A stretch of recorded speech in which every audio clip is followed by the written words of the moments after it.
Okay, dog walk story time. Now, this is another, let me see if I can add some light here. This is another type of Cuban cigar. This is actually a Monte Cristo Mini. Now, they're kind of hard to find. A lot of people don't know that Monte Cristos make minis. Not super small, but compared to their regular size, they're about half the size, I guess. Anyway, so I made a video the other day challenging Lenny. Let's see, how do I Jason Genova's fat wannabe bodybuilder friend Lenny to a fight, an actual fight. Now, the reason I did that is because he talks a lot of shit about a lot of my friends. One in particular being Mel Chansley from Chicago. Mel's a Hell's Angel, and we all tend to stick together.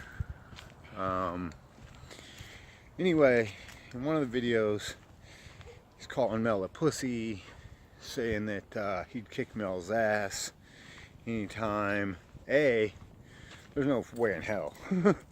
Like, you guys know who Mel is, and you know, Mel's a bodybuilder like me, and I guess like Lenny thinks he is, but Mel would absolutely destroy Lenny. Now, there's two main reasons that Mel doesn't bother. Actually, there's three. One, Mel doesn't give a shit about Lenny's mouth. He knows it can fuck Lenny up. I know I can fuck Lenny up, but excuse me, I'm getting a little tired of hearing Lenny talking shit about the brother Mel. Now, reason A, Lenny lives in Florida. Now, I don't know if you guys are familiar with bike clubs, but Florida is dominated by the Outlaws. Hells Angels have no chapters there. So, obviously, if Mel was to go there, or myself, or anyone else really, that supports HA or is in HA, obviously it wouldn't be a fair fight. You know, we'd be fucking mobbed by outlaws. Now, I don't know if Lenny's an outlaw or not. I know he rides a bike. Obviously that doesn't make him a fucking outlaw. Now, by outlaw, I mean the motorcycle club. I don't just mean outlaw like fucking Jesse James. Reason two, the majority of the time he was doing that, Mel was still on parole in Chicago, which means he can't leave the state. So here's Lenny challenging Mel to all these fights, knowing that Mel can't fucking leave the state and take him up on the challenge. Okay, so I guess I did cover all three there. A, Mel doesn't care. B, the majority of the time he was on parole and couldn't accept the challenge. And C, it's an outlaw controlled state. Now, just because Hells Angels and outlaws are rival 1%er clubs doesn't mean that we don't have mutual respect. Okay, the Outlaws control Daytona Bike Week. We control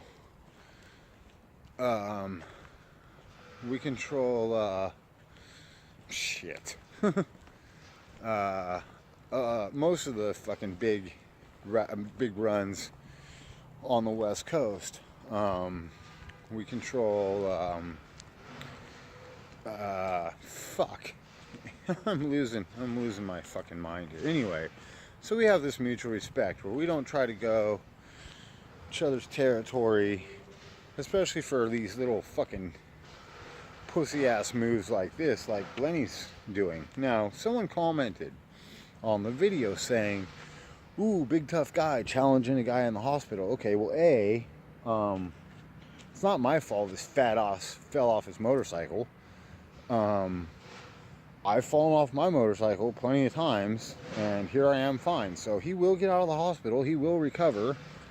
I didn't say I wanted to fight him when he was in the hospital. I said any show, any expo, you name it, I'll be there, and you and I can fucking fight, Lenny. As much as I'd like to kick Genova's little ass too, mainly for saying he was glad that my friend Rich died, but there's many other reasons. Now, I'm never going to do that, and I would never try, because I believe Genova to be an actual mentally retarded, mentally challenged child. Okay? Now, I'm not going to fight somebody like that. That makes me look like a bitch. Okay? But Lenny, on the other hand, is a grown man. He and I are about the same size, although the majority of his weight is fat. I believe it would be a pretty fair fight. I've never fought Lenny. Lenny may win the fight. I doubt it, but Lenny may win the fight. The point is that I don't back down from anybody I never have. Now, in saying that, I've had my ass kicked many times. Anybody that fights a lot, or used to fight a lot, if they ever tell you that they've never lost a fight, they're fucking lying, or they haven't been in enough fights. I've had my ass kicked many times, and I've kicked other people's asses many times. Now, I don't go around looking for fights. I don't want to fight. I do want to fight Lenny. And there's those rare few people that, yeah, I just do want to put my fucking fist in their face. Now, when I enter into a fight, I don't assume I'm going to win, because I don't know. You know what I mean? I don't know. I've been incarcerated, so obviously there's been a lot of fights there. And I've been in a lot of fights on the street. You win some, you lose some. Anybody who's been in real fights will tell you that, okay? Sometimes we underestimate our opponent, sometimes they surprise us, and vice versa. Now, I'm not afraid to get my ass kicked due to the fact that it's happened plenty of times. It's not a big deal. When you're in a fight, your adrenaline's going, you don't really feel getting punched. You feel it after, that's for damn sure, you know, the next day. If you get your ass kicked, you definitely know you did. But my main reason for this challenge is backing up a brother who could give two shits about this fat piece of shit, but it offends me, and it offends most other HA supporters or HA members, because we pride ourselves on being associated with the top dog of motorcycle clubs. Now, I know that all other 1%er clubs think that they're the top dog, but the reality is they all wish they had a death head. Okay, that's a fact. Okay, now if you're a Vago or a Mongol or an outlaw or a pagan or a son of silence or whatever other fucking 1% club you're in, I know you love your club, I know you die for your club, and I know you die for your brothers the same way we would, but the fact of the matter is, if you could have a death head, you would. You'd love to, because the fact of the matter is, Hell's Angels are and always will be the top dog when it comes to the 1% motorcycle community. Now, there's a lot of other things I'd like to say when it comes to people's opinions of Hell's Angels. Now this doesn't support any other 1%er clubs because I don't fucking hang out with any other 1%er fucking clubs. I don't like them. Matter of fact, I've been in many fights with being outnumbered. One in particular was in a club in Fullerton. I was in there with two civilian friends. There's about 5 Vagos there. And a dude fucking tried to walk right past me in the bathroom line, looked me dead in the face, and said, "Vagos don't wait in line." I socked him in his fucking mouth, and immediately there was a 5-on-1 fight because my two civilian friends, they didn't want to be involved, and I understand that. Now, did I win that fight? No. Did I lose that fight? No. The fact of the matter is 5 of them couldn't even do enough damage to me to take me off my fucking feet. Okay? Now, no weapons were involved in that fight. It was a straight up fist fight. It was 5-on-1, but I expected that. And I'm not even going to sit here and tell you Angels don't do that. You know? It's all for one and one for all. You fight one, you fight us all. Okay? Or them all. However you want to state it. You know? Because I'm not going to claim to be in a club or claim not to be in a club. Okay? Has nothing to do with this channel. This is just one conversation. I've never claimed to be in a 1% motorcycle club, and I never will, whether I am or not. I don't have to. The people that know me, and the people that don't, I don't give a fuck about. Now,